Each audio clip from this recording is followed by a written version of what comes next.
Une femme descend à la campagne pour la première fois et découvre un phénomène étrange. Les noms des magasins du bourg ressemblent étonnamment à ceux de son assistant, ce qui l'amène à se demander si ce pauvre type qui la suit depuis 3 ans ne serait pas un riche héritier qui se cache. Mais cette descente à la campagne va complètement changer son destin. Ella est une cadre supérieure de presse au salaire annuel d'1 million. Sa position dans l'entreprise est très prestigieuse. Son image de femme de pouvoir fait que les employés la surnomment en privé la vieille sorcière. Tandis que Nick n'est qu'un simple petit assistant. Il court partout chaque jour pour son travail. Non seulement il doit constamment suivre Ella de près, mais il doit aussi chaque matin parcourir 10 rues pour acheter à Ella le café qu'elle désire. Si Nick se trompe de café, Ella lui demande impitoyablement de faire des heures supplémentaires le soir en compensation. Et Nick a coexisté avec Ella dans cet environnement pendant 3 ans. Et durant ces 3 années, Nick n'a pratiquement jamais profité de congé. Ella est très satisfaite de cet assistant disponible à toute heure, bien que sa façon de travailler soit difficilement acceptable pour ses collègues, compte tenu de ses excellentes capacités professionnelles. Le patron choisit toujours de la traiter avec indulgence. Mais cette fois, Ella a commis une erreur grave. À cause de ses préoccupations professionnelles, elle a oublié de soumettre les démarches de renouvellement de visa, entraînant l'expiration de son visa. Les services d'immigration ont décidé de l'expulser du territoire. C'est indéniablement un coup de tonnerre dans un ciel serein pour Ella. Cependant, à ce moment critique, Nick entre par hasard dans le bureau. En regardant Nick devant elle, Ella a une idée audacieuse. Elle annonce au patron qu'elle et Nick vont se marier. Bien que le dirigeant soit assez choqué par cette nouvelle,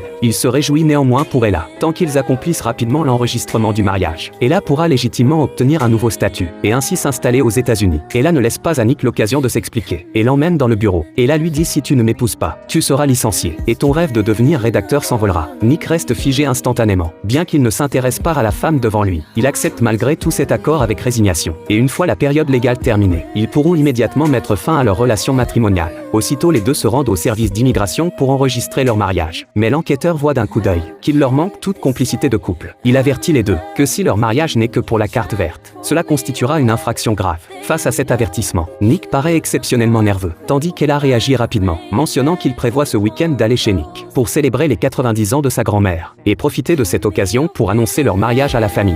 Bien que la performance des deux soit tout juste acceptable, l'enquêteur leur rappelle néanmoins qu'une semaine plus tard, il les interrogera séparément sur les détails de leur romance. Après avoir quitté les services d'immigration, Nick ressent un profond déséquilibre. Il considère qu'il assume un risque énorme et mérite donc davantage de compensation. Ainsi pose-t-il de nouvelles conditions à Ella, en plus de l'aider à publier son livre. Il espère aussi qu'elle lui donnera une promotion. Ella refuse immédiatement sa demande. Cependant, Nick déclare également qu'il n'épousera pas Ella. Face à cette situation, Ella doit faire des concessions. Elle promet que dès qu'elle obtiendra sa carte verte, elle lui donnera immédiatement une promotion. Cependant, Nick trouve que l'attitude d'Ella semble quelque peu désinvolte et exige qu'elle montre plus de sincérité. Supplie-moi bien de t'épouser. Chose surprenante, cette PDG autrefois hautaine doit maintenant, pour sa carte verte, baisser sa noble tête et supplier Nick à genoux de l'épouser. Ce retournement permet à Nick de prendre sa revanche. Par la suite, Ella accompagne Nick en avion vers sa région natale. Elle se moque ouvertement des conditions familiales de Nick et insiste catégoriquement pour qu'après le mariage ils habitent chez elle. Face aux moqueries d'Ella, Nick paraît particulièrement calme. Néanmoins, Ella ressent aussi quelque inquiétude.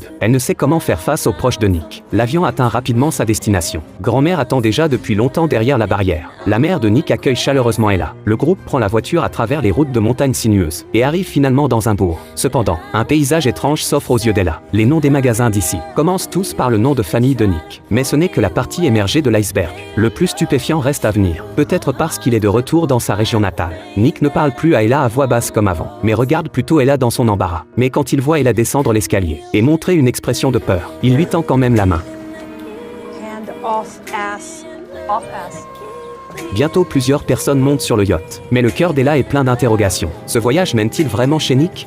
Alors que le regard survole une paroi rocheuse, un château majestueux apparaît, et les suppositions d'Ella trouvent enfin leur réponse. Comparée à Nick, ce riche héritier, elle n'est qu'une véritable salariée. Pour accueillir leur fils absent depuis 3 ans, la famille a soigneusement préparé un festin. Ella rencontre aussi pour la première fois le père de Nick. Il s'oppose fermement au choix de son fils de mener une vie de salarié. Ses paroles regorgent de moqueries envers le travail de Nick. Mais Nick s'y est déjà habitué. À la fête, Nick annonce qu'il va épouser Ella. Et dans les rires et la joie, tout le monde commence à les taquiner, exigeant que ce nouveau couple s'embrasse. Pour éviter que la situation ne soit découverte, ils n'ont d'autre choix que de s'exécuter. C'est en fait le premier baiser d'Ella, et dans cette atmosphère enivrante, le cœur des deux personnes est bouleversé. Le soir, le cœur de Nick est embrouillé comme des fils emmêlés, et Ella a aussi l'esprit troublé, se tournant et se retournant sans pouvoir s'endormir. Le lendemain matin, Ella est réveillée par une sonnerie de téléphone pressante. Craignant de déranger Nick, elle sort discrètement dans la cour, mais en décrochant le téléphone, elle néglige de fermer la porte. À ce moment-là, un chien la suit discrètement dehors. Il aboie frénétiquement contre Ella. Soudain, un aigle descend en planant du ciel, et emporte instantanément le petit petit chien, et la téléphone tout en poursuivant. Dans sa précipitation, elle lance de toutes ses forces son téléphone, et réussit à arracher le petit chien des serres de l'aigle. Mais l'aigle ne s'avoue pas vaincu. Il vise le téléphone d'Ella, avant qu'Ella ne puisse réagir. Le téléphone est déjà emporté par l'aigle.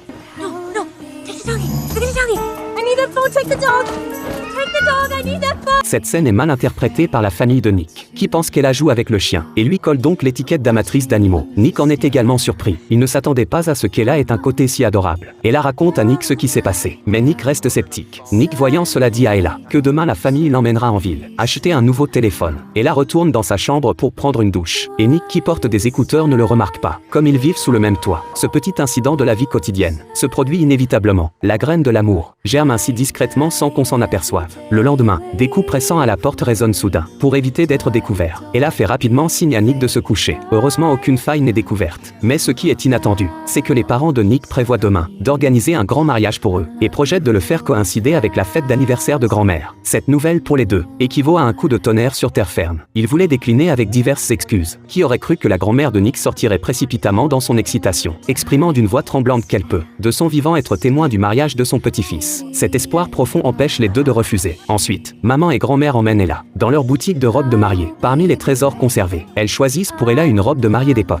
En regardant cette future belle-fille, maman fond même en larmes sur le champ. Voyant cette scène, le cœur d'Ella devient de plus en plus inquiet. Puis, grand-mère sort en tremblant un héritage familial, et dit à Ella que c'est un trésor laissé par l'arrière-grand-père. Face à un cadeau si précieux, Ella ne sait que faire. Elle est profondément touchée par cette chaleur familiale qu'elle n'avait pas ressentie depuis longtemps. Ses yeux se mouillent involontairement, et en même temps monte un sentiment de culpabilité indescriptible. De retour à la maison, ils sont appelés par le père d'Ella à l'entrepôt. Il s'avère que les gens des services d'immigration ont suivi leurs traces jusqu'ici, et ont informé le père de leur faux mariage. Le juge demande à Nick de dire la vérité devant son père. Cependant, Nick dit: je suis très sûr que j'aime Ella. Nous allons nous marier immédiatement. Sous les fleurs et les applaudissements, Nick et Ella célèbrent leur mariage comme prévu. Grand-mère tenant le bras d'Ella entre lentement dans le temple sacré du mariage. Mais au moment où l'officiant récite ses vœux, Ella l'interrompt. Sous le regard de tous les invités, Ella raconte sincèrement son passé et révèle courageusement la vérité sur le faux mariage, prenant toute la responsabilité sur ses épaules. Tout le temple tombe dans un silence momentané. Seul ce juge sourit avec satisfaction. Et Nick, à ce moment, ressent une perte et un vide inexplicable. C'est alors qu'il réalise soudain qu'il est déjà profondément tombé amoureux de cette femme.